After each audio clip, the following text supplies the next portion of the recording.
Olá, amigos da TV Santa Cecília, sejam bem-vindos a mais uma edição do programa CDL TV, o programa do setor de comunicação da CDL Santos Praia, Câmara de Dirigentes Lojistas Santos Praia. Nós estamos aqui toda terça-feira, edição inédita, às 18 horas, com reprises semanais às quintas-feiras às 18 horas e aos sábados às 11h30.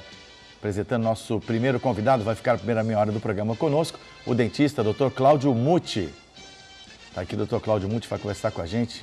Conversa esclarecedora sobre saúde bucal e muito mais. E ao meu lado também o comentarista e presidente da CDL Santos Praia, que capitaneia esse projeto comunicativo, Nicolau Obeide. Dr. Muti, satisfação tê-lo aqui conosco. A satisfação é minha, obrigado pelo convite. Estamos aqui para esclarecer o que for possível sobre odontologia. Porque saúde bucal é fundamental, né? Não tem separação, é saúde também. É saúde, é um todo. É um todo, né? Todo. Nicolau, você conhece muito bem a trajetória do Dr. Muti também, fez questão de trazê-lo aqui. É sempre uma alegria muito grande, né? Obrigado por ter aceito o convite, primeiramente. Boa noite, Sérgio, boa noite, Dr. Cláudio, principalmente aos nossos telespectadores. E ele está sempre por dentro, né, da minha boca, né, porque ele é meu dentista, ele que trata os meus dentes. Inclusive, ele tem que fazer aqui uma nova arte aqui comigo, que nós estamos fazendo aí um bom trabalho. Então, vamos aí discutir aí os afazeres, né? Então, doutor Muti, quanto tempo de carreira? 42 anos. 42 anos. 42 e a paixão pela odontologia aqui, não? Não diminui? Não, pelo contrário, aumenta. Ela aumenta. É um estudo que a gente tem, que a gente é uma profissão que a gente desenvolve, que gosta muito do que faz. Uhum. E eu acho que qualquer profissão, se você fizer porque gosta, você vai ter sucesso. E graças a Deus eu faço o que gosto. Tá certo. E isso é importante, né? Fazer o que gosta. Muito importante. É inevitável começar a entrevista sem fazer a pergunta, que não quer calar, né? Porque as pessoas ainda só procuram um dentista quando a dor bate. Quer dizer, a conscientização já melhorou bastante, mas tem um grande número de pessoas que só procuram o dentista num caso extremo de dor. Olha, veja bem, a questão dos 15 anos para cá mudou muito essa mentalidade. Hoje existe muitas pessoas que vão ao consultório com uma prevenção. Anteriormente, as pessoas só iam justamente como você falou, com dor. Uhum. Então, a pessoa chegava ao consultório no extremo. Então, ela pensava única e exclusivamente em remover aquele órgão dentário. Ela não queria o tratamento, tal a dor que era. Hoje, é difícil a gente fazer uma avulsão, uma remoção de um dente, sem antes propor para esse paciente um tratamento, porque é uma parte do nosso corpo. Então, eu acho que a prevenção é que veio mudando. Nessa geração que está vindo, a mudança de hábitos alimentares, tudo melhorou muito a cavidade bucal. E o esclarecimento, que a educação já difunde muito mais, né? Olha, vem de primário, vem as escolas públicas, as escolas particulares, existe orientação. Há muitos anos atrás, que eu estava na coordenação de saúde bucal do município de Santos, nós tínhamos orientadores todo santo dia. Aonde? Nas escolas, porque essas crianças são os melhores multiplicadores para nós. Então, nós ensinávamos a escovação, ensinávamos a orientação para essas crianças, e eles transmitiam para os pais em casa. O Nicolau, a prevenção é a palavra de ordem. Na nossa época, na minha época, eu digo assim, né, não existia o flúor na água, né, também tem esses diferenciais da qualidade dos dentes, né, em relação ao flúor. Hoje, a própria profilaxia, né, que existe, de higiene.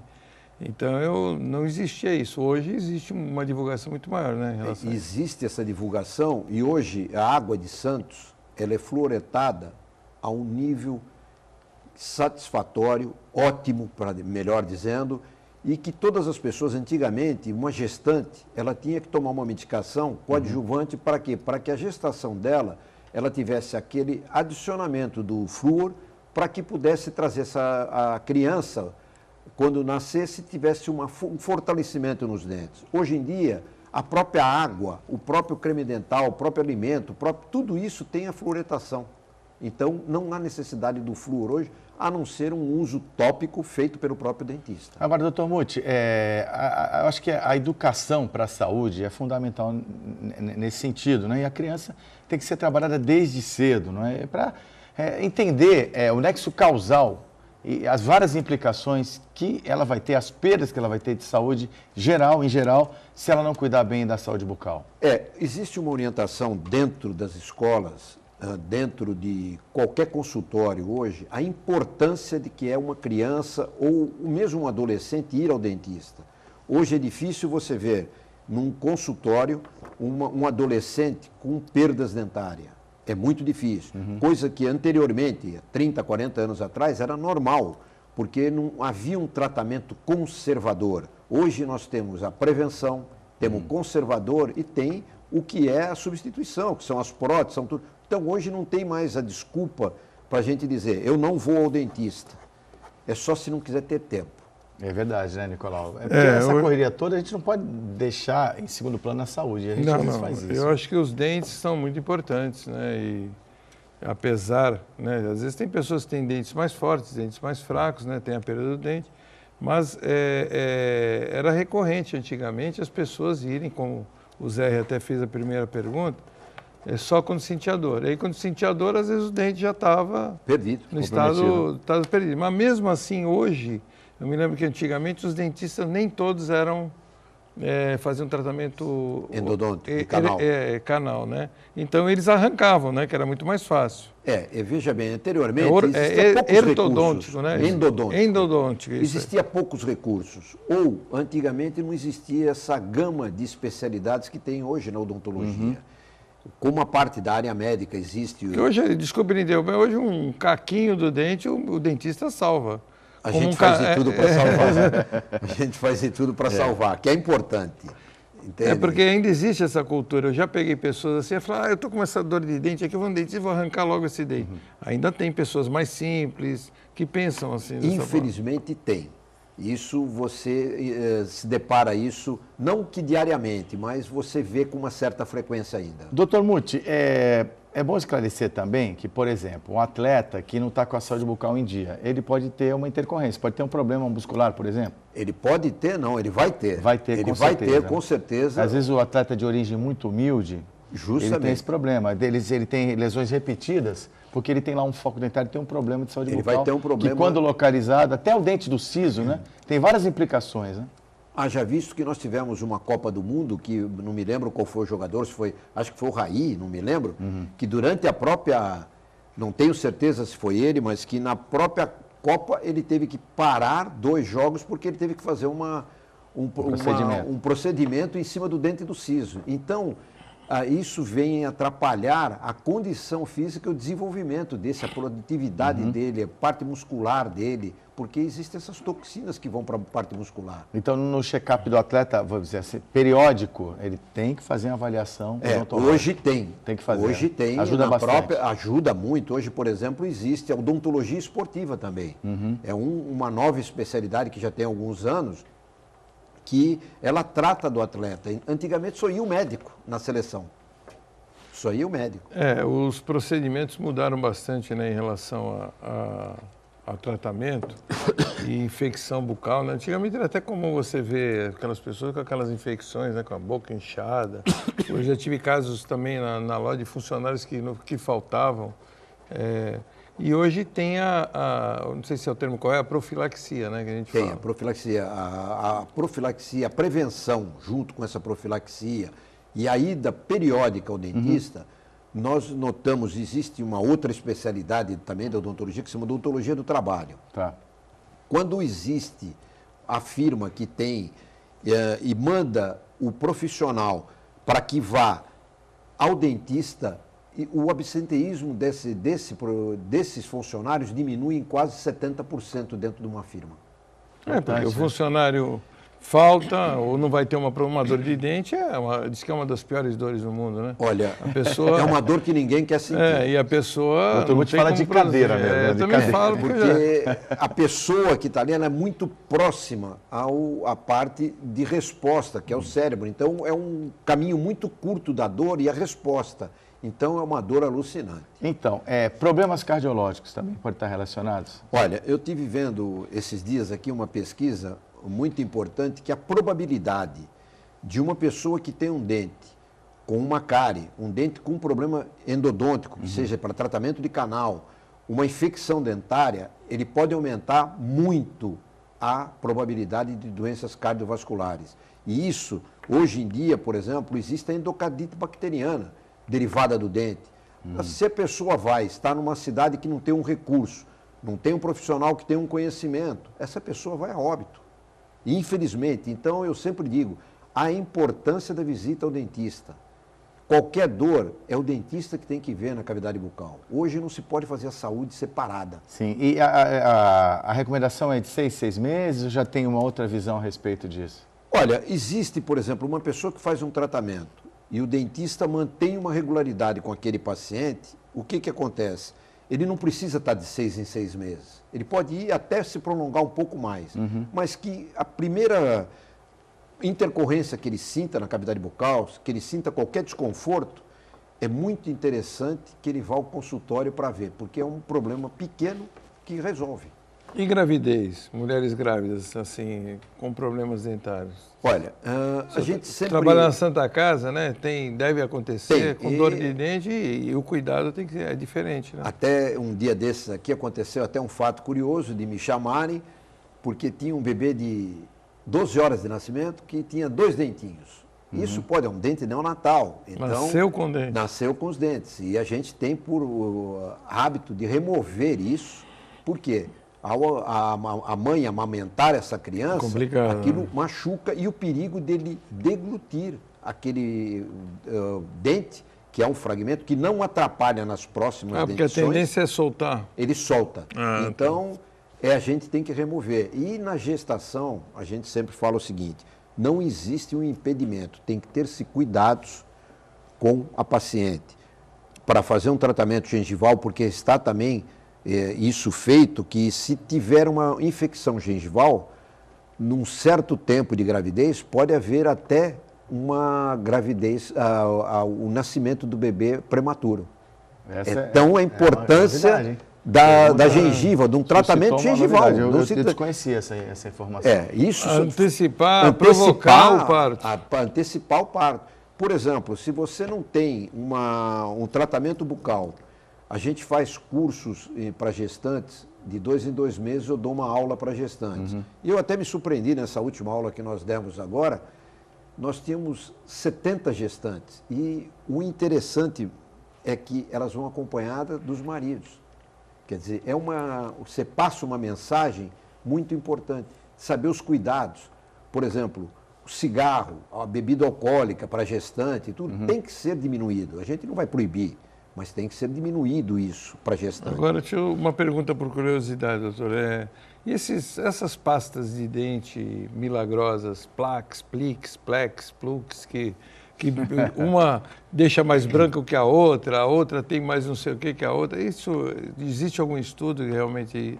Eu sei que tem uma que é Sensodyne, se eu não me engano, que pode falar a marca, não tem nenhum problema, que ela é para dentes sensíveis, né? Existe eficácia mesmo nisso? Olha, dependendo do grau da sensibilidade, existe eficácia, porque eles foram feitos, esses cremes dentais, foram feitos com componentes que vêm atuar, porque o dente nosso, ele é poroso. Então, às vezes, essa porosidade, ela dá uma sensibilidade. E com o uso dessa pasta, como você colocou a Sensodyne, outra como a Colgate Sensitive e outras pastas. Tem um monte que tem mais Plax, tem mais não sei o quê. Então, isso efetivamente resolve, diminui. Por exemplo, voltando à gestante, elas têm uma maior probabilidade de quê? De ter uma sensibilidade. Então, eu sempre indico uma pasta dessa. E uma outra coisa importante, todo mundo pensa que escova tem que ser escova dura. Tem que ser a escova macia. A escova macia que vai fazer a higienização bucal. Bom, o Dr. Cláudio Muti continua conosco, e Nicolau Albeide também, no nosso programa, o CDL TV. Agora, eu vou dar uma indicação para você em termos de instituição séria, sólida, e essa instituição se chama Sicredi. Sicredi chegou recentemente a Santos e atua no modelo do cooperativismo, mas o Sicredi tem todo o serviço de um banco, como todos os outros. Você tem cartão de crédito, de débito, você pode emitir boletos, até porque tem a parceria da CDL Santos Praia com o Sicredi, você tem que conhecer as vantagens. Você pode pegar empréstimos seguros, uma cesta de produtos completas, uma equipe competente para te auxiliar nas suas finanças, nos seus investimentos. Esse é o Sicredi, com a vantagem que, no final de cada ano, você recebe dividendos de acordo com seus investimentos dentro do próprio Sicredi, da própria cooperativa. Vá conhecer a Sicredi Santos, uma agência muito bem montada, comandada pelo Eurico, aí com a participação da Viviane, o Márcio, toda a equipe, na Amador Bueno 29, no centro. Telefone 3219-4077, Sicredi. Agora em Santos, à sua disposição, nossos parceiros aqui no programa CDL TV. Bom, o nosso programa agora, conversando com o dentista Dr. Cláudio Mutti, vai falar da questão da odontologia hospitalar, um assunto muito importante, mas que muita gente não conhece. O senhor poderia descrever em linhas gerais como é que é a linha de atuação da odontologia hospitalar? Olha, Zé, é muito importante essa parte da odontologia. Inclusive agora a gente fica muito gratificante porque ela foi considerada uma especialidade pelo Conselho Regional e Conselho Federal de Odontologia. Muitas pessoas não sabem que às vezes estão internadas e têm um problema odontológico e a pessoa não pensa que aquilo pode estar trazendo esse problema renal, esse problema cardíaco, ela influencia na diabetes, ela influencia em tudo. Por quê? Essa odontologia hospitalar, ela dá uma retaguarda num corpo multidisciplinar de qualquer hospital que tenha. Em Santos, por exemplo, a nossa Santa Casa tem a parte odontológica, da qual eu faço parte com muita honra. Já estou há pouco tempo lá, 42 anos. Então, a gente tem uma vivência muito importante. E a odontologia, muitas vezes, as pessoas não dão valor no sentido de que a gente fala, você tem um problema odontológico, é diabético, e a pessoa quer fazer uma remoção dentária. Eles pensam que uma remoção dentária é uma pequena cirurgia. De fato, é uma pequena cirurgia, mas com os cuidados de uma grande cirurgia. Porque você tem que fazer, muita gente não sabe disso, uma antibiótico terapia para a pessoa tomar o antibiótico antes de qualquer cirurgia. Você tem que ver a glicemia, qual é o nível glicêmico que essa pessoa está no dia dessa cirurgia. Tudo isso para quê? Para prevenir certas intercorrências. Perda de sangue é muito grande, né? O índice... Perde muito sangue o diabético, Ele né? perde muito sangue e a coagulação também. Né? A coagulação. E às vezes tem algumas medicações que você não pode entrar para o paciente que é diabético. Então você tem que ter um cuidado pré-operatório. E muita gente acha, por exemplo, se uma pessoa vai no meu consultório diabético, eu peço os exames, a primeira pergunta que eu recebo é essa: mas para tirar um dente precisa tudo isso? Você precisa ter um cuidado como se fosse para fazer uma cirurgia cardíaca. Por quê? É uma intercorrência perigosa, porque você está dando um anestésico nesse paciente. E outras ligações com outras patologias, o paciente que está tendo um estado mais grave também, ele às vezes requer também um tratamento odontológico dentro desse conceito da odontologia hospitalar, não é? Dentro da odontologia, por exemplo, hospitalar, você tem atendimentos na sala de politraumatizados, de fraturas de face. Você tem atendimento de pessoas que estão fazendo uma hemodiálise e têm um problema de infecção dentária que pode atingir o rim. Você tem pessoas que têm problemas oncológicos, câncer. Hoje a gente está vendo com uma certa tristeza o aumento do câncer de cavidade bucal, derivado não só por causa do cigarro, mas a somatória do cigarro e mais a bebida alcoólica. Então a gente tem pacientes em tratamento de oncologia junto conosco, que a gente fica triste em estar dando orientação, mas essa pessoa ela não aceita a orientação, que ela está com um problema sério, e você dá orientação, olha, senhor, por favor, de hoje em diante, o senhor não me fume mais. É difícil uma pessoa que está há 40, 50 anos fumando e ela receber uma passagem, um pedido desse. Então, a gente dentro do hospital tem uma diversidade muito grande, atende a pediatria, que vem muitas crianças com abscesso, porque muitas pessoas pensam que uma criança, que o dente descido, o dente de leite, que não tem inervação, não tem uma irrigação. A dor é a mesma de um dente definitivo. E essa criança forma um abscesso e vai ser internada no hospital. Se você fizer uma profilaxia num paciente que esteja internado dentro de uma UTI, a internação pode até diminuir o tempo de internação desse paciente com a higienização bucal. E a ciência, né, está auxiliando muito. Eu ouvi falar um tempo, não sei se isso existe, vou falar um pouquinho de futuro. Eu já ouvi um dentista falando, não sei se é uma bobagem, eu acho que nós já comentamos sobre isso, que no futuro a tendência é uma restituição dentária, uma sementinha com germe, né? Germe dentário. Germe dentário, você vai colocar na gengiva e esse dente vai nascer. Quantos dentes forem necessários? O que tem de verdade nisso? Olha, existe hoje A expressão é essa mesmo, germe dental. São células-tronco, que eles usam derivados, por exemplo. Existem universidades que já tem, por exemplo, a USP é considerada pioneira nesse entendimento. Por exemplo, eles fazem um osso. Por exemplo, se você tiver uma fratura, você precisa de um enxerto ósseo, nós temos um enxerto ósseo, temos uma retaguarda das universidades, principalmente, eu estou falando de São Paulo, porque a gente tem mais convivência, e existe o germe dentário para se colocar, para fazer. Por isso que hoje, quando tem, a gente doa para um banco dos dentes, para que a gente possa ter uma retaguarda ali, porque até o próprio DNA que tem ali, própria de uma célula-tronco que você pode remover desse órgão dental. Agora, doutor, eu lembro uma época que muitos profissionais do Brasil acabaram indo para Portugal, tem muitos lá ainda, e até não vou entrar na polêmica lá, que os dentistas portugueses se rebelaram e tal, mas entendo que no Brasil hoje temos boas escolas de odontologia. Como é que está o nível do profissional de odontologia brasileiro comparado aos principais centros do mundo? Olha, eu acho que o profissional brasileiro não deve nada para ninguém. Nada. Nós temos escolas boas, nós temos professores capacitados, temos especializações muito boas no Brasil e eu participo, às vezes, de algum congresso que tem em São Paulo.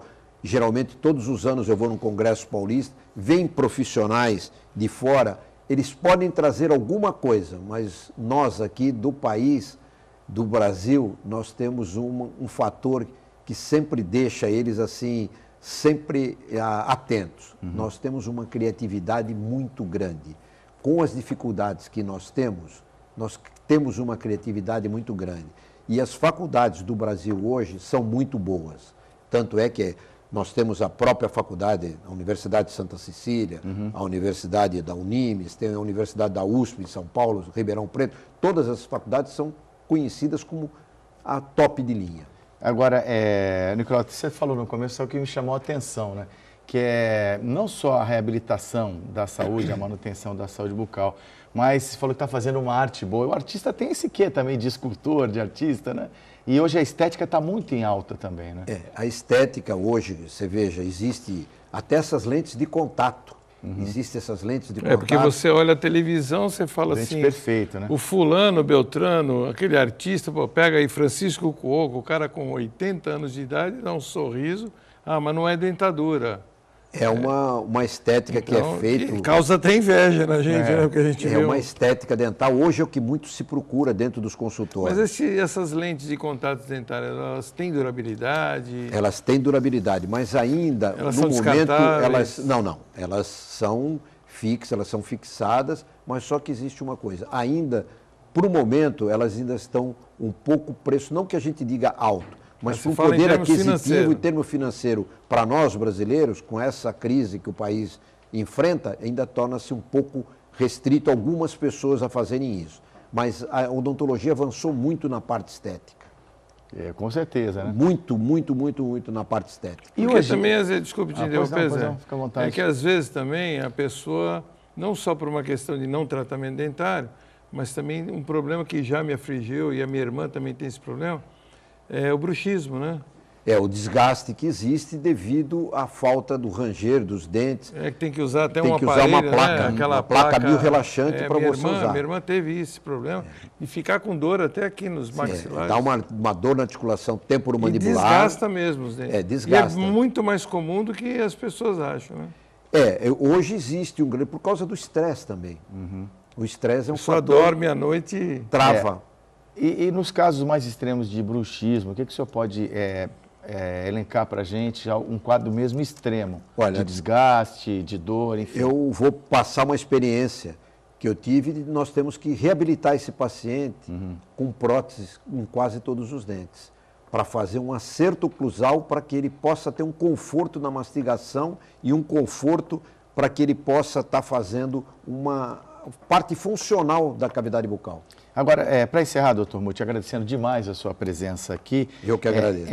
É claro que a tecnologia avançou muito. E a odontologia é um serviço considerado caro ainda? Ou melhorou muito a situação? Está mais acessível? Está mais bem acessível. Existem hoje esses planos odontológicos que vieram favorecer a gente, tá certo? Eles, quer queiram ou não, eles vieram favorecer, porque muitas pessoas que não tinham essa possibilidade de ir ao dentista, hoje com um plano odontológico, ele não tem desculpa para dizer que não vai ao dentista. Exatamente. Temos até a APO, Planos Odontológicos. Isso, é parceiro do... Doutor Muti é um dos fundadores da APO. Eu sou um dos fundadores e sou credenciado A também. APO é parceira Me sinto nossa, muito na honrado. rádio, Exatamente. Um grande abraço TV. ao Jorge Sade e toda a família. Doutor Muti, muito obrigado. Até uma próxima oportunidade. Eu que agradeço a oportunidade, o convite do Nicolau e o seu convite também. Muito obrigado pelo convite. Obrigado, doutor Cláudio. E vamos continuar o nosso tratamento. É isso aí. É isso aí. Bom, o CDL TV para e volta já já. Muito bem, de volta com mais uma edição do CDL TV. Vamos à segunda metade do programa, que é realizado pela CDL Santos Praia, Campos Dirigentes Lojistas Santos Praia, projeto comunicativo que já passou de 100 edições, estamos aí na nossa caminhada e sempre debatendo temas de interesse da comunidade, hoje não vai ser diferente. Neste segundo bloco do programa, temos a participação do psicólogo e vice-prefeito de Santos, Estásio Pereira. O Estásio Pereira vai falar com a gente sobre uma questão muito preocupante, que é o uso de álcool indiscriminado pelos jovens, uma problemática que nós estamos acompanhando, vamos debater, ele está trabalhando muito em função disso. E permanece comigo aqui no programa o comentarista e presidente da CDL Santos Praia, que comanda esse projeto, é o Nicolau Obeide. Eustácio, seja bem-vindo. Boa noite, muito prazer estar aqui, obrigado pelo noite, convite, Eustácio. pela oportunidade. Zé, Nicolau, boa noite a todos. Satisfação é toda nossa. Bom, eu já fiz aqui um preâmbulo, né, do que a gente vai abordar, porque é algo que está visível, né? A gente vê os jovens aí reunidos, cada vez em idade mais precoce, usando e abusando do álcool, não é? E tem várias questões. Mas antes, vamos a um dado científico, né? Porque a Uniad e a Unifest conduziram um trabalho conjunto, combinando uma pesquisa com resultados surpreendentes a respeito da venda de bebidas alcoólicas para adolescentes, que está em desacordo com a Lei 14.592 de 2011. O senhor poderia comentar as principais constatações dessa pesquisa? Então, foi bem oportuno que pudéssemos ter esse estudo na cidade, porque nós tínhamos, assim, empiricamente, a gente observava a facilidade que o adolescente tem em adquirir bebida alcoólica. Então, diz, não, o adulto compra, ele pede, o adulto pode adquirir. Na verdade, a lei é bem clara, né? Inclusive, se tiver esse flagrante do maior de idade passando a bebida, que é difícil configurar. Isso já é crime, porque não existe nenhuma droga lícita, legal, para menor de idade. E o legislador, quando pensou na lei, ele se baseou nos malefícios que pode trazer isso para a formação do jovem, da criança, do adolescente, porque a substância psicoativa, no caso aí o álcool, e geralmente é o álcool nessa idade, que não eu digo que não abre portas para as outras drogas, escancara portas. O álcool, ele altera a questão de memória, questão de atenção. É a porta de entrada, né? Personalidade, é a porta de entrada. É isso. Se ficar só no álcool, traz muitos malefícios, porque o organismo teria que ter essa proteção. Mas nós sabemos que ninguém começa no crack, na cocaína. Começa em casa e cada vez mais precoce. A própria Unifesp tem outros estudos que mostram que crianças de 10, 12 anos bebem 40%, 37,8% o último estudo. 4 crianças em 10 começam a beber 10, 12 anos, e não é na cantina da escola nem em balada, 10, 12 anos, é em casa, porque a família não entende que o álcool é droga. Você não tem cocaína na geladeira, mas você tem a cerveja do lado do leite. Isso não é criminalizado? O pai conceder, deixar uma criança de 9, 10 anos? Seria criminalizado, sim, mas é um absurdo. É difícil o pai flagrar, pedir, né, para a criança comprar bebida alcoólica para ele, ou comprar o cigarro, mas justamente o ECA é bem rigoroso. O jovem em formação, a criança, o adolescente, ele tem que estar distante de qualquer substância que prejudique sua formação. Então, o convívio com um pai alcoólatra, ele é extremamente nocivo e é previsto pela lei que não deveria ter Mas ele deveria estar protegido, né? o que levaria aí uma criança a beber? Porque eu vejo por mim, eu comecei a sentir gosto de tomar uma cerveja com 17, 18 anos. Eu não gostava, porque não existe o atrativo da bebida, né? Eu entendo assim, que a bebida, ela não tem o atrativo do sabor gostoso, do paladar que atraia, né? Existe simplesmente o costume. Você foi perfeito. Na Porque verdade, não é as pessoas um não bebem paladar.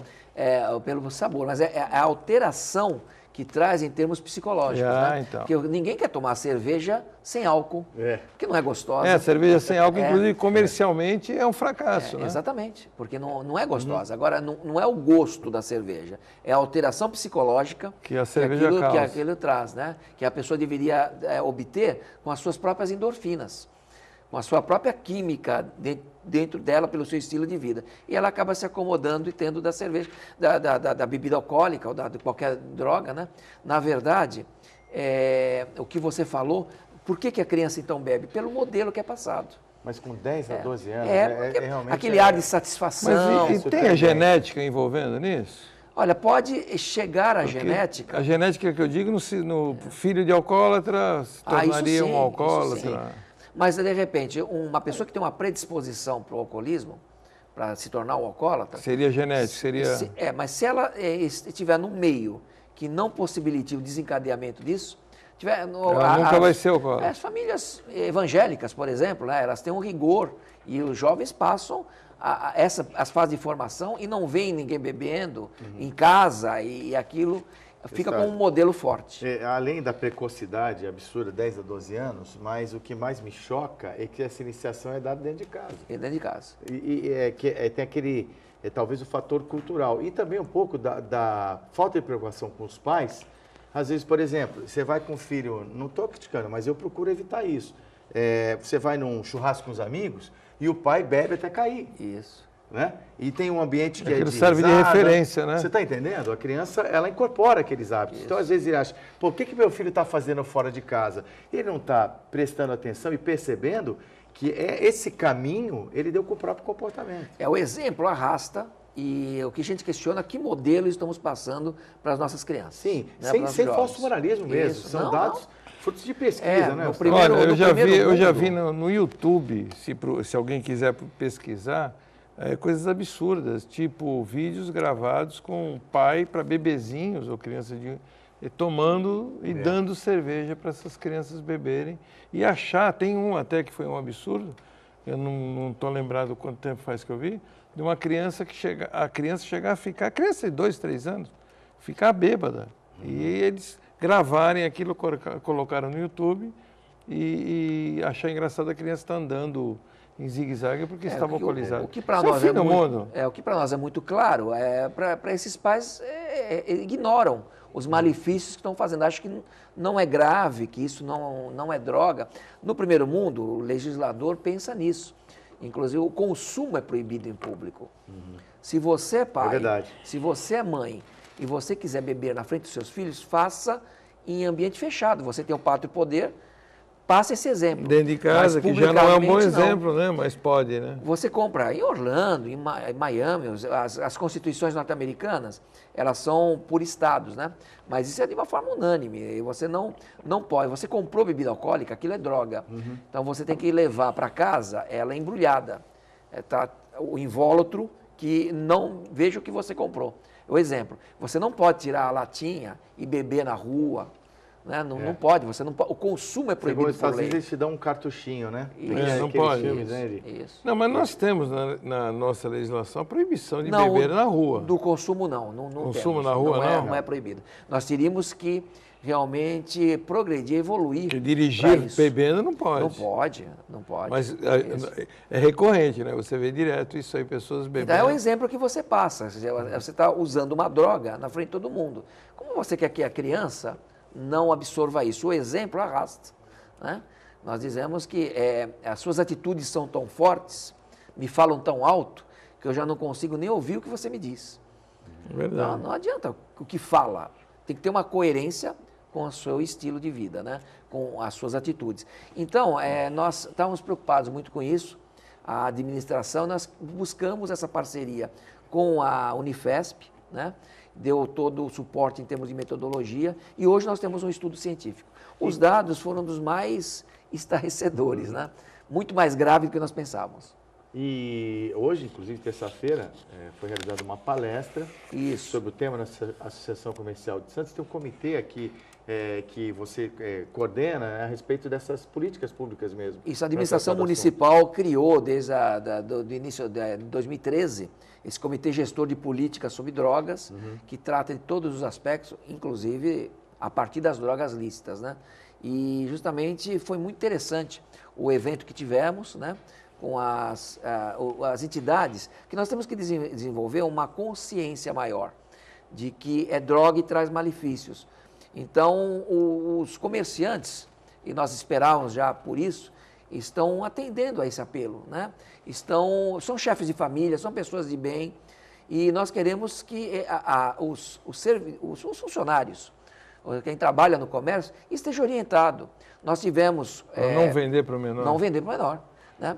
Inclusive aconteceu no qualitativo, nós temos os dados quantitativos, mas no qualitativo, o relatório que era feito, a jovem foi ao supermercado e ela viu aparecer a tela lá, não vender para menor, pedir documento. A funcionária simplesmente no supermercado apertou como se tivesse, tocou a tela como se tivesse pedido o documento e ainda perguntou, quer nota fiscal paulista?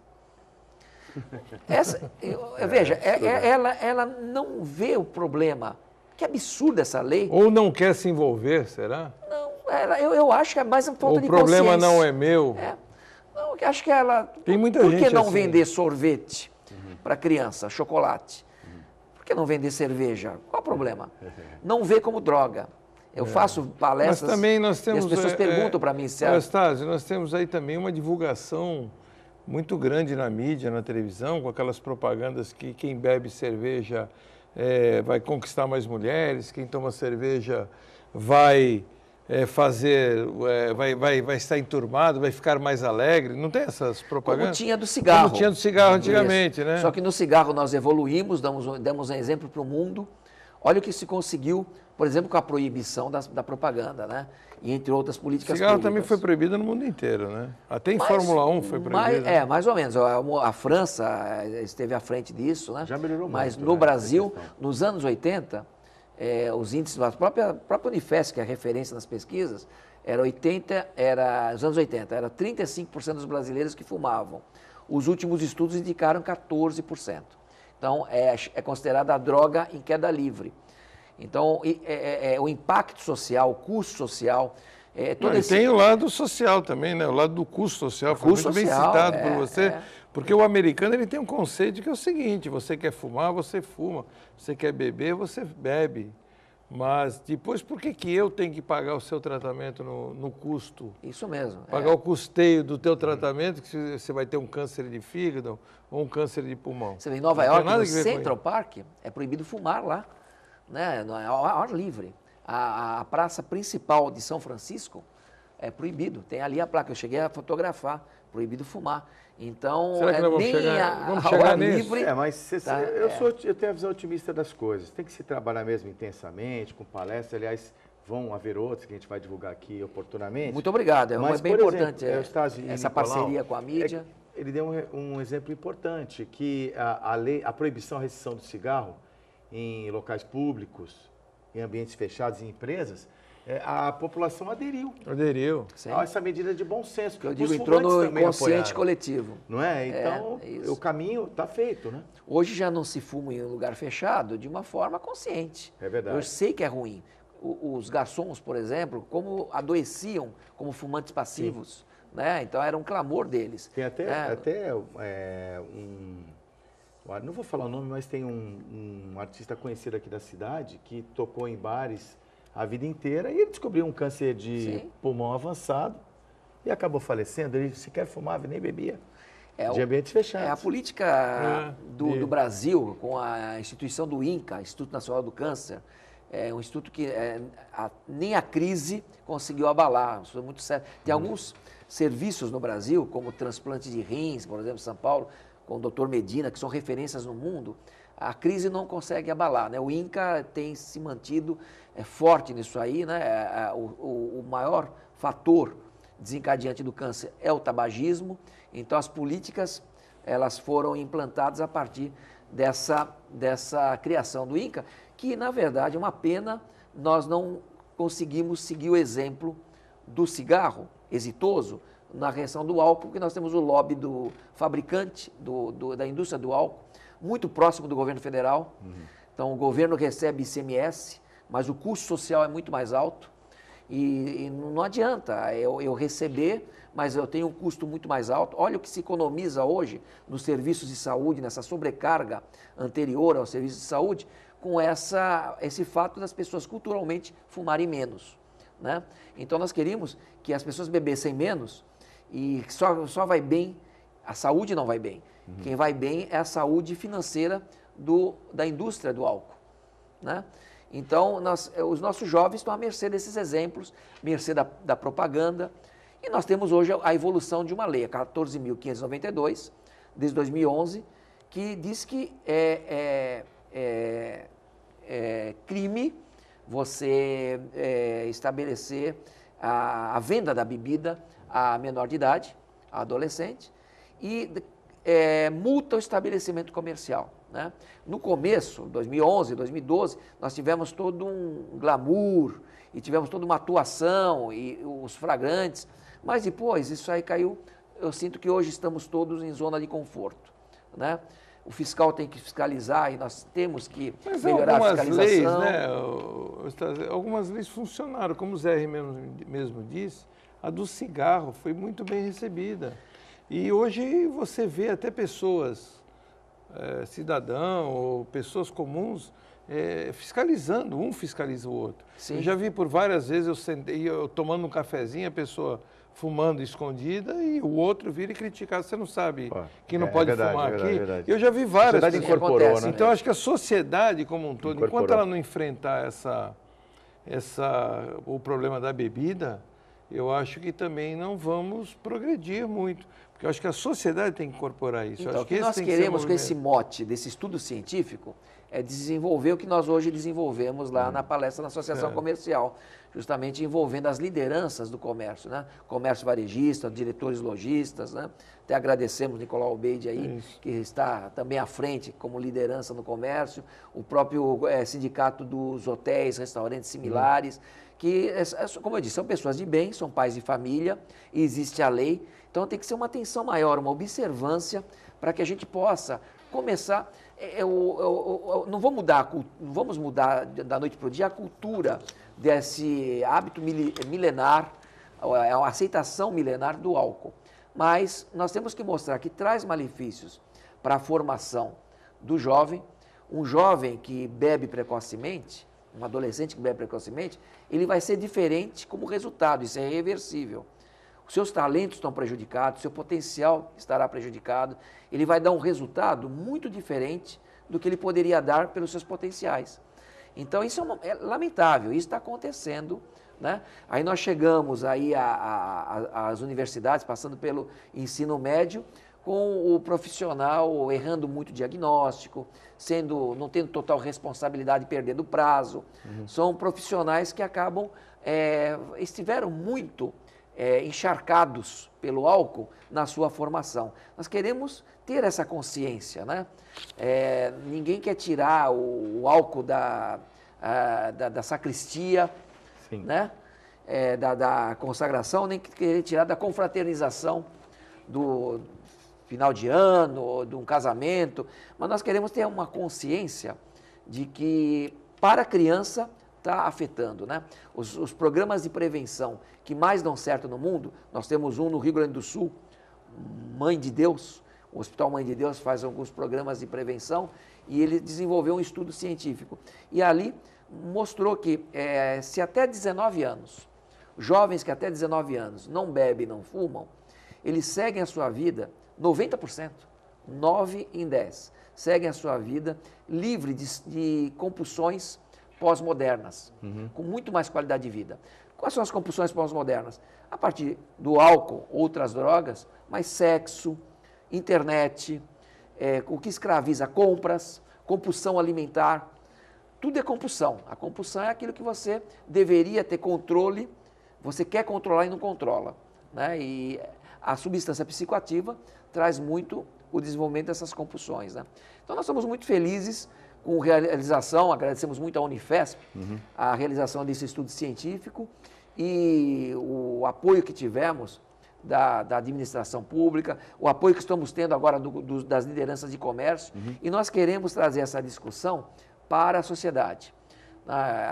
O presidente, por exemplo, do Conselho de Pastores, onde está a família, né? Que é o pastor Natalino, da Igreja Cristo é a Resposta, ele está preparando um encontro com 50, 70 representantes das igrejas evangélicas, para que nós possamos fazer como fizemos hoje, apresentar o resultado dessa pesquisa. Mostrar, esse é o retrato nosso, da nossa sociedade, que na verdade se foi feito em Santos, mas o que acontece em Santos, muito provavelmente, guardada algumas proporções, está acontecendo em outras localidades do nosso estado e do nosso país. Mas nós também fomos muito bem acolhidos por Dom Tarcísio Escaramuça, nosso bispo diocesano, que também nós falaremos para os padres, o Conselho de Leigos, justamente com as pastorais da juventude, pastoral da sobriedade, outras pastorais. Nós começaremos essa discussão, nós temos que trazer essa discussão à sociedade, né? E nós queríamos aí partilhar a oportunidade. A sociedade tem que comprar a ideia, né? Isso mesmo, isso. Comprar a ideia de uma forma como comprou do cigarro. Isso. Exatamente. Tivemos outros exemplos. Que... Cinto de segurança, por exemplo. Umas décadas atrás, hoje para o jovem é uma coisa natural. Não é ainda eu acho assim, no banco de trás, né? Antigamente nós víamos filmes com aqueles artistas, filmes americanos, com piteiras, fumando, porque era modismo, né? E víamos pouco... Glamour. Hoje a consciência do cigarro, ela aconteceu, como nós já comentamos. Mas a do álcool, eu acho que nós regredimos e muito. Eu acho que as pessoas bebem muito mais hoje do que bebiam e muito mais cedo, como você já disse anteriormente. Então a sociedade tem que fazer alguma coisa. Porque o grande problema também do álcool, eu não vejo como só o problema da doença física, né? E sim, muito mais importante a doença comportamental, né? Doença e a dependência da produção, que nem você bem disse, no seu desenvolvimento futuro intelectual. Né? Afeta a personalidade, né?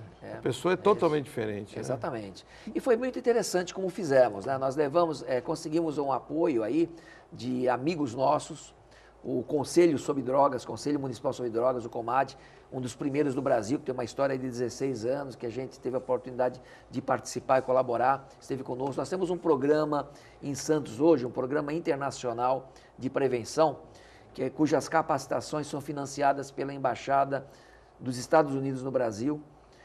Infelizmente, o nosso governo federal não investe em prevenção. E você não faz omelete sem ovos. Então, não tem recursos. Nós, em nível federal, não temos recursos para prevenção. Então, nós tivemos aí esse investimento internacional. Nós temos uma máxima da ONU, de que em territórios onde se desenvolve programas de prevenção com metodologia científica, você reduz em 8 anos 20% do consumo de drogas, né? Então, nós conseguimos trazer aí para Santos, poucas cidades no Brasil têm isso, tem dado certo em algumas cidades do mundo, que é justamente você mudar a cultura com a formação de agentes multiplicadores da comunidade. Nós temos hoje em Santos, desde novembro de 2014, 75 agentes multiplicadores e vamos estar formando novos multiplicadores. Então, chama-se Coalizão Internacional, e no nosso caso, Municipal sobre Drogas, de Santos, que tem também uma vertente disso ir para a região toda. Apoiou muito. Então, nós tivemos aí, nós temos em Santos 2.470 estabelecimentos comerciais e nós fizemos por amostragem, foram selecionados 300 estabelecimentos, né? E depois nós acabamos visitando 270. Na verdade, precisávamos só de 247, era 10%. Nós fomos com uma gordura para termos uma visita aí em todas as regiões da cidade, Orla Intermediária, Zona Noroeste, região central histórica, no mesmo momento, Morros e a área continental. Nós saímos numa quarta-feira, fizemos uma capacitação para os jovens, 30 jovens, com idade de 13 a 16 anos, com idade realmente e aparência de menor de idade, orientados na palestra que fizemos na capacitação para que eles não mentissem a idade e falassem que era para consumo próprio. Nós tínhamos essa preocupação de levarmos crianças, jovens, para comprar bebida que é ilegal, mas para um estudo científico. Então nós fomos à vara da infância, ao juízo, ao Ministério Público. Pedir autorização. É isso, comunicar, eles deram apoio. Os pais também. Os pais deram autorização. Conseguiram. Foi a Igreja Batista do Marapé que esteve conosco, né? Então, e nós tínhamos uma preocupação muito grande hoje com o advento da internet, Facebook, WhatsApp, né? Então, esses jovens, eles não usaram, durante as 4 horas, eles não usaram nenhum aparelho, né?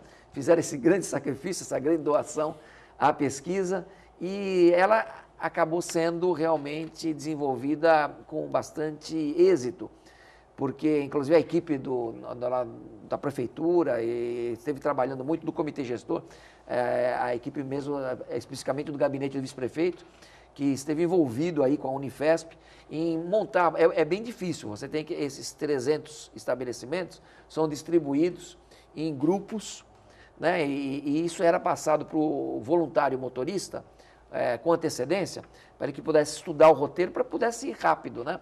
Então, cada um visitando cerca de 20 estabelecimentos. Em média, né? Por exemplo, tem regiões com menor população, foi tudo proporcional, visitava menos, outras um pouquinho mais, né? Então, nós tivemos aí, eles saindo, os jovens com o supervisor, poder saber se os jovens estavam protegidos ali, se poderiam visitar o estabelecimento. Os jovens tentavam comprar, comprando ou não, eles eram fotografados se tivesse o êxito. Conseguiram comprar? Conseguiram. 55% dos estabelecimentos venderam, né? Teve regiões, bairros que venderam 100%. Mas por mais culpa dos funcionários, talvez, ou por pessoas que não quiseram... Isso numa quarta tarde. Agora imagina numa sexta-noite, num sábado, né? Bom, nós estamos chegando ao final do nosso programa. Antes eu quero só dar um recado, agradecer mais uma vez a Eurico, a Viviane e toda a equipe do Sicredi. O Sicredi, que é o nosso parceiro, está aqui nos ajudando a manter esse projeto importante da CDL Santos Praia, para temas relevantes, como a gente vem debatendo hoje aqui na bancada. E o Sicredi, ele funciona como um banco, como todos os outros, só que é uma cooperativa, um modelo do cooperativismo, onde você é uma espécie de dono da entidade.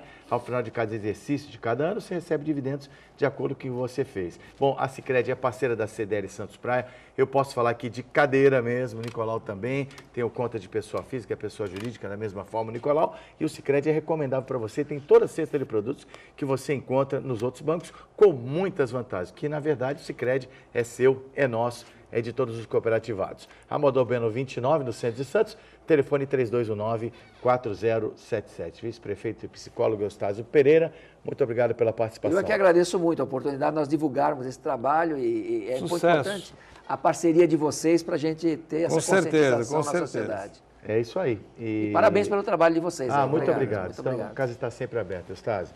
Nicolau, obrigado pela presença mais uma vez. Agradeço aí ao nosso vice-prefeito e pelo trabalho aí que está fazendo. É isso aí. Obrigado. E agradecemos a você de casa, a nossa equipe técnica, produção, por mais uma edição do programa CDL TV, que é uma realização da CDL Santos Praia. Semana que vem estaremos de volta. Um grande abraço e até lá.